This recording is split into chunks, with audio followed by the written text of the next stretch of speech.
আসসালামু আলাইকুম। রবিউল ম্যাথকের পক্ষ থেকে আমি রবিউল ইসলাম তোমাদেরকে জানাচ্ছি স্বাগতম। এখন আমি তোমাদের সামনে খুবই গুরুত্বপূর্ণ একটা উপপাদ্য নিয়ে হাজির হয়েছি। সেটা হলো নবম দশম শ্রেণীর সাধারণ গণিত বইয়ের অধ্যায় ৬ এর সবথেকে গুরুত্বপূর্ণ যে উপপাদ্যটা সেটা হলো উপপাদ্য ১৪। মনে রাখবা, পুরনো বইগুলো এটা ১৫ নম্বরে আছে। আর নতুন যে বইগুলো আছে সেটার মধ্যে এটা ১৪ নম্বরে আছে। এখন নাম্বার বড় কথা না, এটার উপপাদ্যটা কি সেটা আগে ভালো করে খেয়াল করো।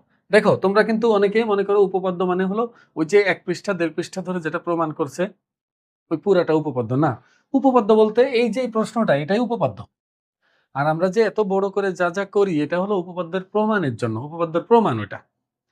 আমরা এখন আগে দেখি উপপাদ্যটা কি। দেখো, উপপাদ্যটা হলো কোন ত্রিভুজের যে কোনো দুই বাহুর মধ্যবিন্দু যদি আমরা যোগ করি তাহলে সেই সংযোজক যে রেখাংশটা আমরা পাবো সেটা হবে ৩ নম্বর বাহুর সমান্তরাল এবং দৈর্ঘ্য হবে তার অর্ধেক। খুবই গুরুত্বপূর্ণ, এটা একটু ভালো করে খেয়াল করো। যারা প্রথম পর্বটা দেখো নাই, মানে এই উপপাদ্যগুলো পারার জন্য যে বেসিক জিনিসগুলো আছে সেগুলো নিয়ে আমি আলোচনা করেছি প্রথম পর্বে। তোমরা অবশ্যই প্রথম পর্বটা আগে দেখে নিবা, দেখে তারপর এটা দেখো, তাহলে খুব সহজে বুঝতে পারবে। একটু ভালো করে খেয়াল করো। এটা যদি একটা ত্রিভুজ হয়, একটা ত্রিভুজের ৩টা বাহু থাকে। দেখো, ৩টা বাহু থাকে। তা আমি ৩টা বাহু ৩টা মধ্যবিন্দু আছে, এই একটা মধ্যবিন্দু, একটা মধ্যবিন্দু, একটা মধ্যবিন্দু। এটার নাম মনে করো ডি, এই মধ্যবিন্দুর নাম ই, এই মধ্যবিন্দুর নাম মনে করো এফ। তা আমি যদি ডি আর ই যোগ করি, মানে এ বি আর এসি এর মধ্যবিন্দু যদি যোগ করি, তাহলে তৃতীয় বাহু বলতে, যেখানে তৃতীয় বাহু বলছে না, তাহলে তৃতীয় বাহু বলতে বিসি কে বোঝানো হবে। মানে যে কোনো দুই বাহুর মধ্যবিন্দু যোগ করলে তো ওই দুই বাহু আমি কাজেই লাগাইলাম, তাহলে ৩ নম্বর বাহু বলতে অবশিষ্ট যেটা সেটা। তাহলে এটা এটার সমান্তরাল হবে এবং এটার দৈর্ঘ্য হবে এটার অর্ধেক। এখানে যা হবে তার অর্ধেক। আমি যদি ই আর এফ যোগ করি, দেখো ই আর এফ যদি যোগ করি, তাহলে এই বাহু আর এই বাহুর মধ্যবিন্দু যোগ করলাম না, তাহলে তৃতীয় বাহু হবে হচ্ছে এটা। তাহলে এটা হবে এটার সমান্তরাল এবং এটার দৈর্ঘ্য হবে এই এ বি এর অর্ধেক। এখন যদি আমি ডি বিন্দু আর ই বিন্দু যোগ করি, মানে এ বি আর বিসি এর মধ্যবিন্দু যদি যোগ করি, তাহলে এটা হবে তৃতীয় বাহু। তাহলে এই বাহুটা হবে এটার সমান্তরাল এবং এটার দৈর্ঘ্য হবে এসি এর অর্ধেক। আমি আশা করব প্রশ্নটা তোমাদেরকে বোঝাতে পারছি। এখন আমি কিভাবে এটা প্রমাণ করব সেটা আমি প্রথমেই তোমাদেরকে বুঝিয়ে নেব একবার, তারপর প্রমাণটা লিখে দেবো, তাহলে বুঝতে খুব সুবিধা হয়। একটু মনোযোগ দাও, একটু ভালো করে লক্ষ্য করো। আমি তো সবগুলো দিয়ে প্রমাণ করব না, একটা দিয়ে করবো আর কি। তুমি একটু বোঝার চেষ্টা করো ভালো করে। মনে করো এ বি এর মধ্যবিন্দু ডি আর এসি এর মধ্যবিন্দু মনে করো ই। এখন আমি ডি আর ই যোগ করলাম, আমি প্রমাণ করতে চাচ্ছি বিসি সমান্তরাল ডি আর ডি এর মান হলো হাফ অফ বিসি, মানে বিসি এর অর্ধেক। এই দুইটা জিনিস আমি প্রমাণ করব। দেখো, সমান সমান্তরাল এই বিষয়গুলো কার মধ্যে আমরা সবচেয়ে বেশি পড়ছি বলো তো? সামান্তরিকের না? আমরা শিখছি যে সামান্তরিকের বিপরীত বাহুগুলো সমান এবং সমান্তরাল হয়। তাহলে আমি এটাকে একটু চালাকি করব। দেখো, এই যে ডি কে এফ পর্যন্ত বর্ধিত করব, এমন ভাবে বর্ধিত করব যেন ডি আর ই এফ সমান হয়। এটা যদিও বেশি হয়ে গেছে, যা একটু কমাই নিলাম। তো ডি কে এফ পর্যন্ত বর্ধিত করলাম যেন ডি আর ই এফ সমান হয়।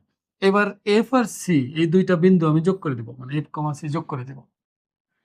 এইবার একটু ভালো করে লক্ষ্য করো, এই যে যে ত্রিভুজটি উৎপন্ন হলো এখানে, এই যে ত্রিভুজটি, এই ত্রিভুজটি দেখতে কেমন? মনে হচ্ছে না একটা সামান্তরিক সামান্তরিক ভাব আসছে? এটা আসলেই সামান্তরিক হবে, কিন্তু এটা তো আর মুখে বলে দিলে কেউ বিশ্বাস করবে না। এটা যে সামান্তরিক এটা আমাকে প্রমাণ করে দেখাতে হবে। এটা যদি দেখো, ভালো করে বোঝার চেষ্টা করো। আমি চাচ্ছি এইটা আর এটার সমান্তরাল আর এইটা এটার অর্ধেক। আমি যদি এটাকে সামান্তরিক বলতে পারি, একবারে আমি এটা বলে দিতে পারবো। কিভাবে? দেখো, সামান্তরিকের বিপরীত বাহুগুলো সমান্তরাল হয়, তাহলে এই পুরা বাহুটা পুরাটা সমান্তরাল হলে যে কোনো অংশ এটা সমান্তরাল হবে। এটা আমি প্রথম ক্লাসে বুঝিয়েছি তোমাদের। এবার এটা এটা সমান হলে আমি খুব সহজেই বলতে পারবো এটা এটা যেহেতু সমান, আবার এই পুরাটার অর্ধেক হলো এখানে আছে, কারণ আঁকার সময় এটা সমান করে এঁকেছি। তাহলে এটার দ্বিগুণ সমান এটা, আর এটার দ্বিগুণ যদি এটার সমান হয় তাহলে এটা হবে এটার অর্ধেক। ডানে বামে করলে হয়ে যাবে। তার মানে মূল কাজ হলো আমার এটাকে সামান্তরিক দেখানো। সামান্তরিক দেখানোর অনেকগুলা পদ্ধতি আছে, তার মধ্যে একটা পদ্ধতি হলো যদি কোনো চতুর্ভুজের এক জোড়া বাহু সমান এবং সমান্তরাল হয় তাকে সামান্তরিক বলা যায়। এটাও একটা পদ্ধতি। এটাই সবচেয়ে বেশি কাজে দিবে এখানে। দেখো, এক জোড়া বাহু সমান এবং সমান্তরাল যদি হয়, মানে এটা সমানও হবে এবং সমান দূরত্ব বজায় রেখে চলবে, তাহলে এটাকে সামান্তরিক বলা যায়। তাহলে আমি এই পদ্ধতিটা এখানে কাজে লাগাতে যাচ্ছি। একটু ভালো করে লক্ষ্য করো, এই ত্রিভুজ আর এই ত্রিভুজ কিন্তু সর্বসম। একটু খেয়াল করলে বুঝতে পারবা কেন এই বাহু আর এই বাহু সমান করে রাখছি। আর এটা মধ্যবিন্দু হওয়ার কারণে এই পাশে আর এই পাশে সমান অংশ আছে, মানে এটা আর এটা কি হবে, সমান হবে। আর এই দুইটা কোণ, মানে এই দুইটা বাহুর অন্তর্ভুক্ত যে কোণ, এই দুইটা কোণ বিপ্রতীপ কোণ, তাহলে বিপ্রতীপ কোণ দুইটাও কি হবে, সমান হবে। তাহলে বাহু কোণ বাহু উপপাদ্য অনুসারে এই দুইটা ত্রিভুজ হয়ে যাবে সর্বসম। আর তখনই আমি বলতে পারবো এই কোণের আর এই কোণের বিপরীত বাহু অনুরূপ বাহু না, তাহলে এইটা আর এটা সমান, এটা আমি বলতে পারবো। আবার এটা হলো মধ্যবিন্দু পুরাটার, দেখো, তাহলে এই পাশ আবার এই পাশের সমান, তাহলে এইটা যখন এটার সমান হবে ঠিক তখনই আমি বলে দিতে পারবো এটা আসলে এটার সমান, কারণ এই দুইটা আবার নিজেরা সমান, মানে এডি আর বিডি সমান হওয়ার কারণে তখন এটা এটা সমান হয়ে যাবে। তাহলে এই চতুর্ভুজের দেখো এক জোড়া বাহু আমি সমান বলে ফেলছি। দেখো, এটা এটা দুইটা রেখা, এটা ছেদক, তো এই কোণটা আর এই কোণটা কিন্তু সমান। ভালো করে লক্ষ্য করো, আমি দুইটা যখন ত্রিভুজ সর্বসম দেখাইলাম তখন কিন্তু এই বাহু আর এই বাহু সমান বলছি, তাহলে এই বাহুর বিপরীত কোণ আর এই বাহুর বিপরীত কোণ কি সমান হবে। তাহলে এই হিসাবে এই এই ত্রিভুজ দুটা সর্বসম হওয়ার কারণে এই কোণ আর এই কোণ আমি সমান বলতে পারতেছি। তার মানে কি হলো, মনে হচ্ছে না এই দুইটা সমান্তরাল, এটা ছেদক, তার কারণে একান্তর কোণ দুইটা উৎপন্ন হয়েছে। মানে মাথায় রাখবা, দুইটা রেখা যদি পরস্পর সমান্তরাল হয়, এদের যদি ছেদক হয়, তাহলে অবশ্যই অবশ্যই কোণ দুইটা সমান হবে। আর যদি দুইটা এমনি নর্মালি রেখা, আমি জানি না এটা সমান্তরাল কিনা, এদের একটা ছেদক আছে, এই কোণটা আর এই কোণটা মনে করো কোনোভাবে সমান হয়ে গেছে, তাহলে আমি এবার বলতে পারবো এটা একটা সমান্তরাল। মানে সোজা কথা, এই দুইটা সমান্তরাল হলে কোণ দুইটা সমান বলতে পারবো, আর যদি কোণ দুইটা সমান হয় তাহলে এই দুইটাকে আমি সমান্তরাল বলতে পারবো। এটা হলো মূল কথা। তাহলে আমি এই দুইটাকে যখন সমান্তরাল বলতে পারবো তখন এর একটা অংশ এটা সমান্তরাল হয়ে যাবে। তার মানে এই চতুর্ভুজের দেখো এক জোড়া বাহু সমান এবং সমান্তরাল হয়ে গেল, তাহলে এটাকে সামান্তরিক বললেই তো আমার প্রমাণটা হয়ে যাবে। তার মানে আমি তোমাদের কিন্তু আগে বুঝাই নিলাম আমি কি করতে চাচ্ছি। আমি এই এইটাকে সামান্তরিক প্রমাণ করলে আমার প্রমাণটা হয়ে যাবে। এখন আমি লিখবো, এটা একটু মনোযোগ দিয়ে দেখো। তোমরা অনেকে আছো যে এখনো উপপাদ্য লিখতে হয় কিভাবে সেটাও বুঝো না। উপপাদ্য প্রমাণ করার যে নিয়মগুলো আছে, নিয়মগুলো তোমরা জানো না। দেখো, উপপাদ্যের মোট কয়টা অংশ থাকে? উপপাদ্যের হলো 4টা অংশ। প্রথম অংশটা হলো সাধারণ নির্বাচন, মানে যেটা প্রশ্ন এটাকে আমরা সাধারণ নির্বাচন বলি। এটা চিত্রের উপরে একদম সর্বপ্রথম উপরে দিতে হয়, আর এরপরেই দিতে হয় চিত্র, চিত্রের পর নিচে দিতে হয় হলো তোমার বিশেষ নির্বাচন। মনে রাখবা, সাধারণ নির্বাচনকে একটা অংশ ধরা হয়, আর চিত্র আর বিশেষ নির্বাচনকে একটা অংশ ধরা হয়, আর প্রয়োজনীয় অঙ্কনকে একটা অংশ ধরা হয়, আর প্রমাণকে একটা অংশ ধরা হয়। এই মোট 4টা অংশ। তাই 4টা অংশ আমরা সুন্দরভাবে লিখব। দেখো, বিশেষ নির্বাচন, চিত্র এবং প্রমাণ এই 3টা সবসময়ই থাকবে, সব উপপাদ্যের জন্যই থাকবে। কিন্তু অঙ্কনটা সবগুলোর জন্য থাকতেও পারে, নাও পারে। কিছু কিছুর জন্য থাকবে, কিছু কিছুর জন্য থাকবে না। তা আমি কি করব, আগে এই প্রশ্ন দেখে চিত্র আঁকবো। দেখো, প্রশ্ন দেখে আমাকে চিত্র আঁকতে হবে। একটা ত্রিভুজের কথা বলছে, যাও আমি একটা ত্রিভুজ এঁকে ফেলছি। ওরা নাম বলে নাই, আমি নাম বলে দিব। মনে করো এটা এ, এটা বি, এটা সি, এবিসি ত্রিভুজ। এবার বলছে যে কোনো দুই বাহুর মধ্যবিন্দু যোগ করতে হবে। কোন দুইটা বাহু নাম বলে নাই, আমি এখন নাম বলে দিব। আমি মনে করলাম এ বি আর এসি বাহুর মধ্যবিন্দু, এটার নাম মনে করো ডি, এটার নাম মনে করো ই। এরপরে বলছে যে এই দুইটা সংযোজক রেখাংশ বানাইতে হবে, তার মানে সংযোগ করতে হবে, যা আমি সংযোগ করে দিলাম এটা। এবার বলছে যে এই যে সংযোজক রেখাংশ পেয়েছি এটা তৃতীয় বাহুর সমান্তরাল, মানে বিসি এর সমান্তরাল, এবং এইটার অর্ধেক হবে হলো এটা, এবং তৃতীয় বাহুর দৈর্ঘ্যের অর্ধেক হবে এটা। এটা আমাকে প্রমাণ করতে বলছে। তো চিত্র আমি এঁকে ফেলছি। দেখো, চিত্র প্রশ্ন পড়বা, প্রশ্ন অনুসারে যা বলে সেভাবে আঁকবা, কিচ্ছু মুখস্থ করা লাগে না, উপপাদ্য কিছুই মুখস্থ করা লাগবে না, তুমি যদি বুঝতে পারো। এবার আমি কি করব, প্রথমে তো প্রশ্নের পরে চিত্র দিতে হয়, তারপর কি দিতে হয়, বিশেষ নির্বাচন না, চিত্রের নিচে বিশেষ নির্বাচন। কিন্তু আমি যেহেতু একবারে লিখে শেষ করতে চাচ্ছি, তা আমি বিশেষ নির্বাচনটা কিন্তু এখান থেকে লিখতেছি। তোমরা একটু খেয়াল করো, এর মানে কিন্তু তুমি এভাবে লিখবা না। তুমি লেখার সময় অবশ্যই অবশ্যই এই নিয়মগুলো মেনে চলবা, যে প্রথমে সাধারণ নির্বাচন, তারপর চিত্র, তার নিচে বিশেষ নির্বাচন। এটা খেয়াল রেখো। বিশেষ নির্বাচন আর সাধারণ নির্বাচনের মধ্যে পার্থক্য শুধুমাত্র এখানে চিত্র নির্ভর কিছু নাই, আর বিশেষ নির্বাচন পুরোটাই চিত্র নির্ভর। চিত্র আমি নিজের মতো করে দিয়েছি এবিসি, তুমি তোমার মতো করে নাম দিতে পারবা, তার কারণে এখানে অবশ্যই মনে করি দিয়ে শুরু করতে হয়। মনে করি, দেখো এখানে বলেছিল ত্রিভুজের যে কোনো দুই বাহুর মধ্যবিন্দু, আমি বলবো যে মনে করি এবিসি ত্রিভুজের, এবিসি ত্রিভুজের যে কোনো দুই বাহুর বলছে না, আমি যে কোনো দুই বাহু বলবো না, নাম বলে দিব। মনে করি এবিসি ত্রিভুজের এ বি আর এসি বাহুর মধ্যবিন্দু, এ বি ও এসি বাহুর মধ্যবিন্দু, বাহুর মধ্যবিন্দু যথাক্রমে দেখো এ বি এর মধ্যবিন্দু ডি আর এই সি এর মধ্যবিন্দু ই, ডি ও ই। খেয়াল করো এখানে দুই মধ্যবিন্দু বলছিল কিন্তু নাম বলে নাই, সংযোজক রেখাংশের কথা বলছে, নাম বলে নাই। আমি সংযোজক রেখাংশ বলে দিব। তাহলে মধ্যবিন্দু যথাক্রমে ডি ও ই। প্রমাণ করতে হবে যে, তাহলে যেটা প্রমাণ করবো সেটা লিখলে সংযোজক রেখাংশ চলে আসবে। তাহলে প্রমাণ করতে হবে যে ডিই সমান্তরাল বিসি এবং ডিই এর মান বিসি এর অর্ধেক। তাহলে দেখো এই সংযোজক রেখাংশ কিন্তু এখানে এটার মধ্যে চলে আসছে। তার মানে এখানে প্রশ্ন যা ছিল আমি সেটা দেখে দেখেই লিখলাম, শুধুমাত্র নামগুলো এখানে ঢুকাই দিচ্ছি, আর কিচ্ছু না। এটা মুখস্থ করা লাগবে না। এখন দেখো প্রমাণের স্বার্থে আমি কিছু অঙ্কন করছি না। অঙ্কন জিনিসটা কি? অঙ্কন হলো প্রশ্নে বলা নাই কিন্তু আমি প্রমাণের জন্য কিছু বাড়তি জিনিস নিজে থেকে করব। যে জিনিসটা আমি নিজে থেকে করব এটা আমার কিসে দিতে হবে? অঙ্কনের মধ্যে দিতে হবে। তাহলে আমি অঙ্কন কি করতেছি?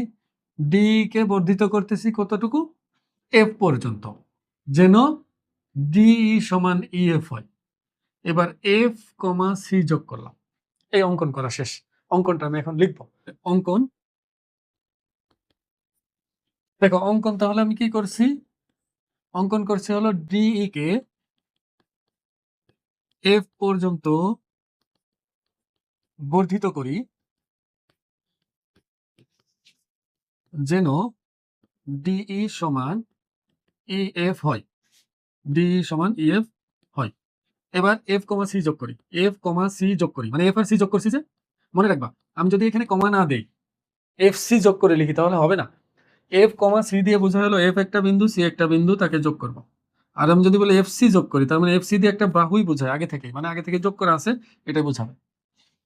তা অঙ্কন শেষ। এবার আসি আমাদের সেই কাঙ্ক্ষিত প্রমাণে। প্রমাণ কি করব আমি কিন্তু আগে থেকেই বলছি, আমি কি উদ্দেশ্য নিয়ে এটা এঁকেছি। আমি এই ত্রিভুজ আর এই ত্রিভুজকে সর্বসম দেখাবো। এই দুটা ত্রিভুজকে সর্বসম দেখানোর জন্য সব তথ্য আমার জানা আছে। তাহলে আমি যদি সকল তথ্য জানা থাকে সর্বসম দেখানোর, তাহলে সরাসরি দুইটা ত্রিভুজের নাম লিখে আমি তুলনা করা শুরু করব। যেমন ত্রিভুজ এডিই ও ত্রিভুজ সিইএফ। সিইএফ মানে ত্রিভুজ দুইটার নাম লিখলাম, ত্রিভুজের চিহ্ন দিয়ে এডি শীর্ষবিন্দুগুলো লিখলেই হয়। তাই নাম লিখলাম, নাম লিখে এখন এদের মধ্যে তুলনা করব। তুলনা করতে গেলে দেখো ই মধ্যবিন্দু এসি এর, তাহলে এই আর সি সমান। তাহলে আমি লিখতে পারবো এই সমান হলো সিই। আমি বলতে পারবো ডি সমান হলো ইএফ। ডিই সমান হলো ইএফ, এটা আমি বলতে পারবো। এটার কারণ হলো এই যে এই সি সমান বলতে পারছি কারণ হলো ই এসি এর মধ্যবিন্দু। আবার এটা বলতে পারছি কারণ এটা আমি অঙ্কন করেছি। এভাবে কি করছি? অঙ্কন করেছি। মানে আমি আঁকার সময় বলছি যে ডি আর ইএফ সমান করে রাখছি, ডি আর ইএফ। এটা আমি সমান বলতে পারবো। এবার এই দুইটার অন্তর্ভুক্ত যে কোণ আছে, দেখো দুইটার অন্তর্ভুক্ত কোণ, এই কোণ দুটাও কি হবে? সমান হবে। তাহলে আমি লিখতে পারবো অন্তর্ভুক্ত। অবশ্যই অন্তর্ভুক্ত কথাটা তুমি লিখে দিবা। অন্তর্ভুক্ত কোণ, দেখো এই আর ডি, এই যে এই আর ডি দিয়ে যে কোণটা উৎপন্ন হয়েছে সেটার নাম হলো এইডি সমান অন্তর্ভুক্ত কোণ। দেখো সি আর ইএফ মিলে কোণ উৎপন্ন হয়েছে কি? কোণ সিইএফ। কোণ সিইএফ। তাহলে এই যে দুইটা ত্রিভুজের মধ্যে আমরা তুলনা করলাম, এই দুইটা ত্রিভুজের দুইটা বাহু এবং এদের অন্তর্ভুক্ত কোণ সমান। তাহলে এই ত্রিভুজ দুটিকে আমি এখন বলতে পারবো যে ত্রিভুজ এডিই আর ত্রিভুজ সিএফ এই দুটা সর্বসম।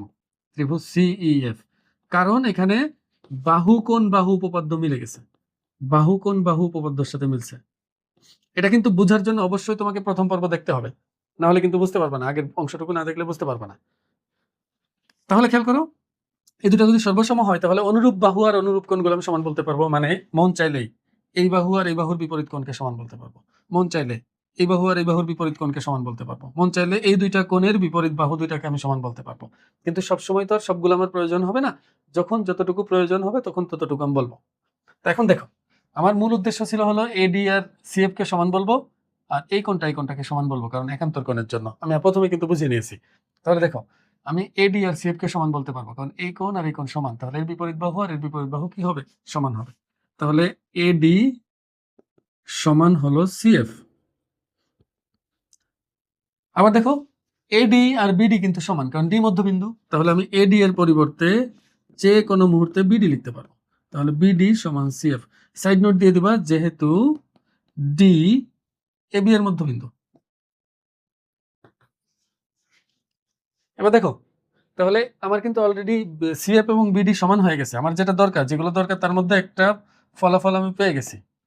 দেখো, এই একটা ফলাফল আমি কিন্তু পেয়ে গেছি। এটা কিন্তু আমার খুবই প্রয়োজনীয়। বিডি সমান সিএফ। আমি কিন্তু বলেছিলাম যে আমি বিডি সিএফ কে সমান দেখাবো এবং সমান্তরাল দেখাবো। তাতে আমি এটাকে সামান্তরিক বলতে পারবো। আর সামান্তরিক বলতে পারলেই বিপরীত বাহুগুলো সমান এবং সমান্তরাল করে আমি আমার কাঙ্ক্ষিত প্রমাণ পেয়ে যাব। তাহলে এবার আমরা আবার লিখি। আবার একটু খেয়াল করো, কোণ এডিই আর কোণ ইএফসি এই দুইটা একান্তর কোণের মতো আছে না? তাহলে এই দুইটা কোণকে সমান বলবো। কেন সমান বলবো? দেখো, এই বাহু, এই যে এই বাহু আর সি বাহু সমান, এই আর সি। তাহলে এই এর বিপরীত কোণ এটা আর সি এর বিপরীত কোণ এটা। এই দুইটা কোণকে আমরা সমান করতে পারবো। তাহলে আমরা লিখতে পারবো কোণ এডিই সমান, কোণ এডিই সমান কোণ সিএফই, কোণ সিএফই। একটু ভালো করে খেয়াল করো, এডিই আর সিএফই যদি সমান হয়, আমি কি এডিএফ বলতে পারবো না? এডিই কে এডিএফ বলা যাবে না? বাহুকে যতই বর্ধিত করি কোণের মান তো পরিবর্তন হয় না, কারণ আমি বড়টাই যেতে চাচ্ছি, কারণ এই দুটাকে সমান্তরাল বলবো, এটাকে ছেদক বলে, তো এই জন্য। তাহলে এডিএফ বলতে পারি আমি এটাকে। সুতরাং এখানে লিখি এডিই কে বলতে পারবো কোণ এডিএফ, এডিএফ। আর সিএফই কে কি বলা যাবে? সিএফই কে বলা যাবে সিএফডি, সমান হলো কোণ সিএফডি। এটা মান পরিবর্তন হয় না। এখন দেখো, এডিএফ আর সিএফডি পরস্পর মনে হচ্ছে না একান্তর কোণ? দেখো, এডিএফ আর সিএফডি এরা পরস্পর একান্তর কোণ মনে হচ্ছে না? তাহলে আমি এখানে লিখে দিতে পারবো, সুতরাং এবি সমান্তরাল সিএফ, মানে এবি আর সিএফ পরস্পর কি সমান্তরাল। তুমি এবি আর এফসিও লিখতে পারবা, সমস্যা নেই। আমি সিএফই লিখলাম। এখন খেয়াল করো, এই দুইটা একান্তর কোণ, এই দুইটা কোণ সমান হওয়ার কারণে শুধু তুমি এখানে সাইড নোট লিখে দিও যে একান্তর কোণ। এই জন্য কিন্তু আমি এই দুটাকে সমান্তরাল বলতে পারছি, কারণ মনে হচ্ছে যে এটা সমান্তরাল, এটা ছেদক, এই কারণে একান্তর কোণের জন্য এটা সমান হয়েছে, এটা মনে হচ্ছে। তাহলে যেহেতু এই দুটা কোণ সমান হয়েই গেছে, তাহলে এটা আমি সমান্তরাল বলতে পারবো। তো এবি আর সিএফ কে সমান্তরাল বললাম। এখন আমি বলেছিলাম যদি বড় একটা বাহু আর একটা ছোট একটা বাহু সমান্তরাল হয়, তাহলে এর যে কোনো অংশ ওর যে কোনো অংশের সমান্তরাল হবে। মানে সোজা কথা, দুইটা বাহু যদি পরস্পর সমান্তরাল হয়, এদের যে কোনো অংশই পরস্পরের সমান্তরাল হবে। তাহলে আমি এবি সমান্তরাল সিএফ যেহেতু, তাহলে আমি বিডি সমান্তরাল সিএফ বলতে কোনো সমস্যা আছে? সুতরাং বিডি সমান্তরাল সিএফ এটা বলাই যাবে, কারণ যে কোনো অংশই সমান্তরাল থাকবে। এবার লক্ষ্য করো একটু ভালো করে, দেখো আমি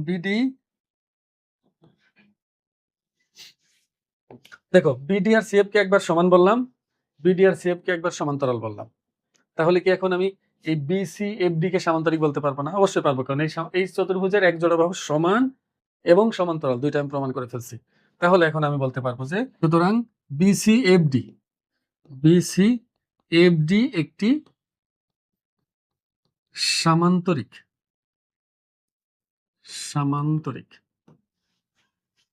বুঝতে পারছো নিশ্চয়ই? দেখো, আমি কিন্তু প্রথমেই বলে নিয়েছিলাম যে আমি এটাকে সামান্তরিক প্রমাণ করা আমার মূল উদ্দেশ্য। এখন তাহলে আমি বলতে পারবো যেহেতু এটা সামান্তরিক, তাহলে এর বিপরীত বাহুগুলো সমান এবং সমান্তরাল। তাহলে আমি এখন বলতে পারি যে বিসি সমান্তরাল ডিএফ। বলো, বিপরীত বাহু না, এটা তো অবশ্যই সমান্তরাল হবে। এখন বিসি আর ডিএফ যদি সমান্তরাল হয়, বিসি আর ডি কেমন হবে? বিসি আর ডিও কি হবে? সমান্তরাল হবে, কারণ যে কোনো অংশও সমান্তরাল হয়, মাত্রই বলছি।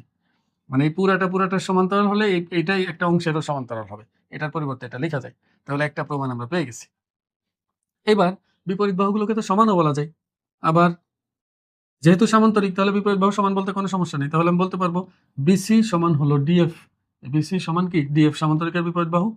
এখন ডিএফ কে আমরা ইচ্ছা করলে লিখতে পারি, দেখো ডিই আর ইএফ সমান, তার মানে ডি হলো ডিএফ এর অর্ধেক। তাহলে ডিএফ এর পরিবর্তে আমি ডি এর দ্বিগুণ লিখতে পারি, মানে পুরাটা এটার দ্বিগুণ। তাহলে 2ডিই এটা বলতে পারবো। বুঝো কিন্তু এটা অর্ধেক না, অর্ধেককে দ্বিগুণ করলে তো পুরাটার সমান হয়। এটা পুরাটা ছিল, তাহলে অর্ধেকের দ্বিগুণ লিখতে পারি পুরাটার পরিবর্তে। এবার 2 কে বামে নিয়ে আসলে আমরা পাচ্ছি হলো হাফ বিসি সমান হলো ডি। তাহলে ঘুরিয়ে লিখতে চাইলে লিখো যে ডি সমান হলো হাফ অফ বিসি। এখানে মনে রেখো, তোমাকে অনেক সময় প্রমাণ করতে দিতে পারে যে এটার দ্বিগুণ। আমরা এটার অর্ধেক প্রমাণ করতেছি না, অনেক সময় এটার দ্বিগুণও প্রমাণ করতে দেয়। দ্বিগুণ প্রমাণ করতে দিলে এই লাইনে শেষ হয়ে যাবে, এই 2 লাইন লেখা লাগবে না। তাহলে এই একটা আনসার, এই যে এটা একটা প্রমাণ, এই একটা প্রমাণ, এই দুটো আমাকে প্রমাণ করতে দিছে। আমি আশা করবো তোমরা বুঝতে পারছো। যদি এটা বুঝতে সমস্যা হয়, তাহলে প্রথম পর্ব দেখে আবার দেখো, তাহলে খুব সহজে বুঝতে পারবা। কারণ বেসিক ক্লিয়ার না থাকলে তুমি কখনোই উপপাদ্য বুঝতে পারবে না। আজকের ভিডিওতে এই পর্যন্ত। আসসালামু আলাইকুম।